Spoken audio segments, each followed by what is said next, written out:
Hey mamas, it's Kristen Noel, founder of the Intuitive Divorce, popping on here with my beautiful team member, Master Coach Joe Young.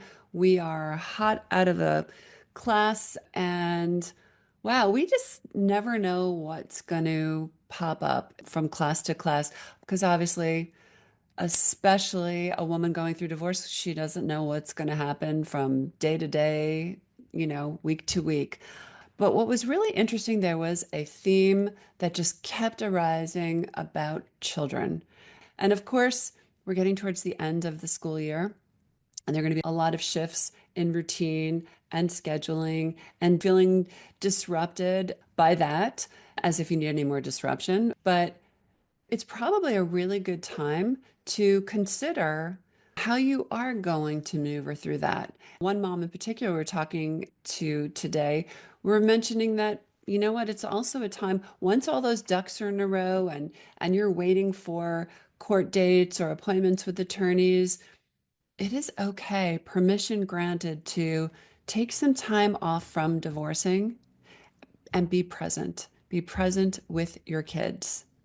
Because one Mm. of the other things that was coming up is also, and we've got mamas with kids all ages, from teenagers to really young ones, and how they are exhibiting different behaviors, different responses, having different experiences of the divorce and how that's showing up. And that's probably a good place for us to start today. Maybe I guess we're just going to focus on kids today, which seems to be, honestly, the number one worry that moms have. How am I going to get my kids through this divorce? And we also love to lean into that and use that because I'm going to tell you something. A fierce mama bear, she will do anything for her kids. And what we do is then we like sit back and say, okay, great, great. Absolutely, absolutely. We want to nurture and support and mother. But how about reserving a little bit of that for yourself? Yeah, it's such an impactful statement when we get to say to the moms an absolute truth, which is if you are taking care of yourself, if you are honoring yourself, if you are nurturing yourself, your kids are going to be okay. Mhm. And I would say the number one thing that I hear that holds people back from taking steps is they're so worried about their children. And Mhm. that makes sense. Of course you are. And at the same time, you are modeling each and every day what a normal relationship looks like to them. Notice I didn't say functional. You had those air quotes going. I had the air quotes going around normal because whatever they see Hmm. is what they normalize. And Hmm. so you said today, and I'm sure we'll get into this, but you made a really great statement today, which is our kids, yes, learn from what we say. They take in from what we say. They model from what we say, but above all else, they learn and are modeled by what we do and Hmm. who we are. Hmm. And so that cannot be said enough. And so, yeah, we talked a lot about kids today because it was up across the board. Moms will jump through hoops and do backbends to try to make everything seem okay and to keep up the facade and to act normal. And nothing feels normal when you're going through a divorce. And I don't care how conscious you are. We really need to be conscious of the fact that our children are experiencing and feeling something. So there was one particular family that had, well, a couple of families that haven't told their children yet. And yet, so the parents are thinking that their children don't know, they haven't picked up on it yet. And yet, they're exhibiting behaviors like one child wants to sleep in bed with mommy. One child is afraid to go downstairs. One child is doing this, that. There are very different ways that when children don't have information, remember, they are incredibly intuitive vessels. So they are picking up on what you are laying down. Like they are picking up on the energy. They're picking up on all the things that you're trying to hide. So maybe Yes. there's another way to handle this. Maybe we don't need to hide everything.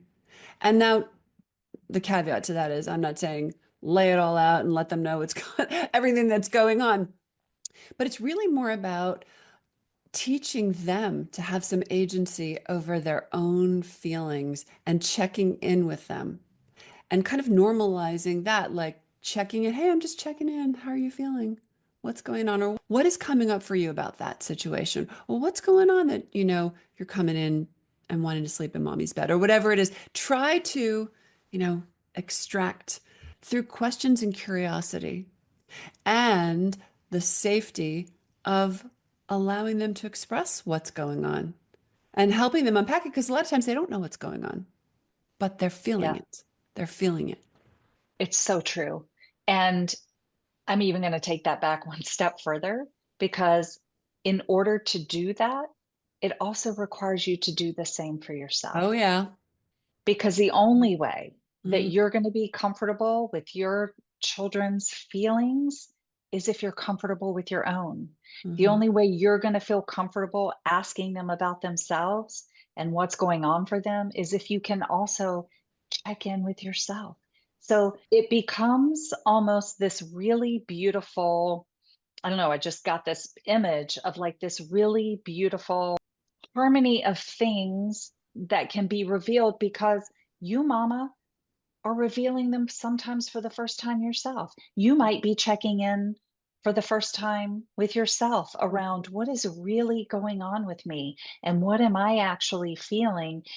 And I'm also human. So I get to share that piece with my beautiful children. Mm-hmm. We think of our parents as these people that should have it all figured out sometimes, and we forget that sometimes the best thing you can do is let your children know that you have feelings too, that you want the same things they want, to be happy, to be loved, to be included, to be respected, all of those things. And I don't know, I just see it as such a beautiful marriage of time where as you're discovering potentially for the first time about yourself, that you get to also discover things around your children too. I love that you reiterated that because it's so important. And it is why we talk about this so much. Taking care of yourself is not superfluous, right? It actually self-care is strategy.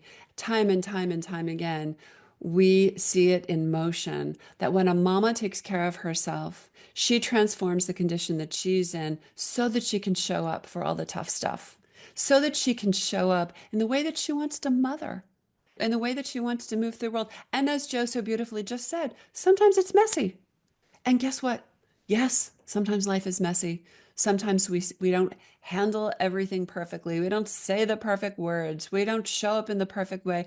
And then we just unpack it. And it is this opportunity to even unpack that and to even apologize to your kids and say, you know what? Oh, I'm really sorry. I didn't handle that in the way that I wanted to handle that. And I'm really working to do better, to not explode, or whatever it is. We've all been there, right? Yeah. So there's equal opportunity in both ways, right?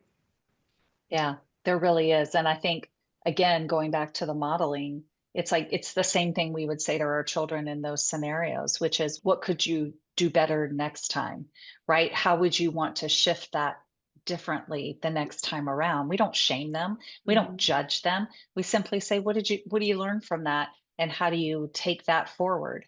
And man, can you imagine giving ourselves the same grace? I Mhm. mean, it's powerful stuff to say, you know what, there's no judgment here. I'm not going to be perfect. I'm human. It is going to be messy. I am going to make mistakes. I am going to make choices and decisions that I perhaps might make differently next time. And that's okay. And also, it's super exciting. It's super exciting because as you're going through this painful process, you're making these incredible discoveries about yourself. And by the way, when you make incredible discoveries about yourself, you put new strategies in place. You have new tools so that when you hit the next pothole or bump in the road or whatever it is, you pivot much quicker.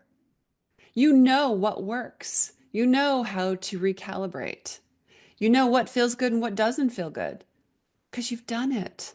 And that is the beauty. That is the beauty of this work. It's not about more work, more time, more stress. It's about less chaos. That's the most beautiful part of it.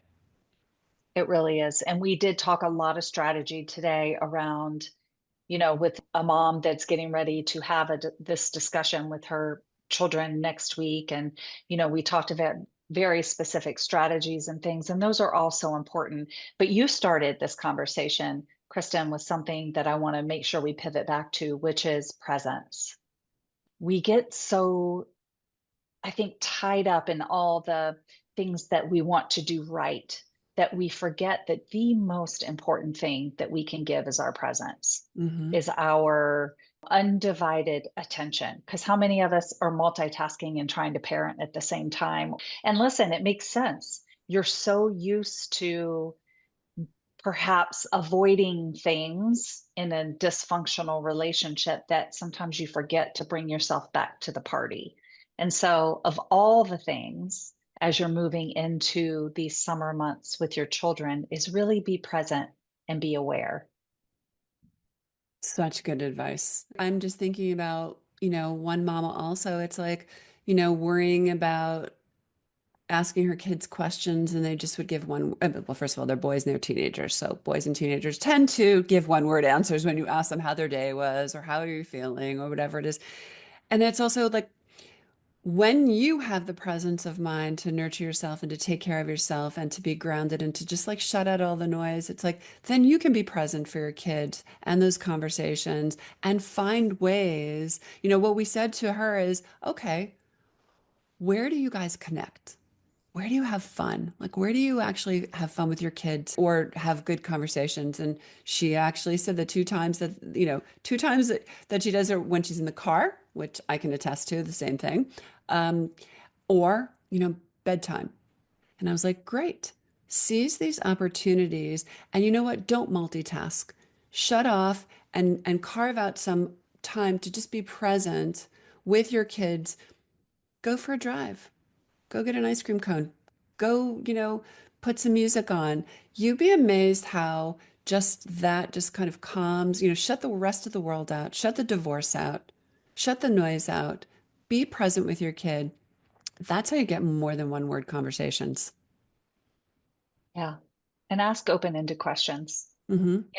because how many times do we get, how are you today? Fine. Yeah. Right? It's like, as opposed Exactly. to, I mean, we've all had, well, I don't know if we all have, but you and I both have had teenagers. So we understand that that is part of the individuation and typical kind of teenage behavior. So, be curious with your kids about what's going on with them. That's the other piece of it. And just like in any relationship, like get to know them as these new phases of their life are happening too, right? They're all coming out of a particular grade in school, they're moving on to the next level, or they're maybe perhaps getting into school for the first time. But it's like get curious with your kids, and that's how you can create these beautiful relationships, so that when it's time for the tough conversations and some of the challenges that might arise in divorce, you've already set the groundwork of having this open dialogue, Hmm. this ability to be able to really check in with each other and have good conversations. It's not too early to start now. And so we Right. talked about that with another mom today, right? Who's I got love this that. incredible relationship with her daughter. Hmm. I So, know. yeah. And also it's normalizing feelings, normalizing experiences like life is going to be full of ups and downs. And how do we navigate that? Enlist your children into the problem solving. That's where you have really juicy conversation. And I would trust me, when you get curious and you start to have conversations with your kids about, well, what do you think? Or, getting curious about how they would approach something or how they're feeling about something, you just might be surprised by how wise they are and how together you formulate new ways of being that feel really good to everyone. And it's very empowering for children to be validated. Mm. Yeah, adults too, but particularly children. Absolutely. Absolutely. Yes, there's a place for that on both sides of the equation. And so, yeah, it's really lovely. And don't ever underestimate the power of what they're seeing and what they're experiencing, because that's going to be their greatest teacher. Hmm. Absolutely. It is such a powerful conversation. And I also it's hard to imagine when you're in the thick of it that it goes really fast, but it does. And the one thing that I always want to remind mom is I know like life feels really hard right now and really upsetting, but we don't get to put the pause, press the pause button on our children and they're growing. And, I think the one thing that will stop any mama in her tracks is when you say, they will never be this age again. Yeah. So we don't want to relinquish, but we might be going through a divorce, but you don't have to relinquish your joy with your children and your expansion with your children and your nurturing and your comforting. And, life may look and feel very differently, but that doesn't have to be bad. No, in fact, we have so many examples in this program of once mamas get on the other side of some of the really tough challenges for them to look back and go, man, I never thought that I would get to have this kind of relationship with my children.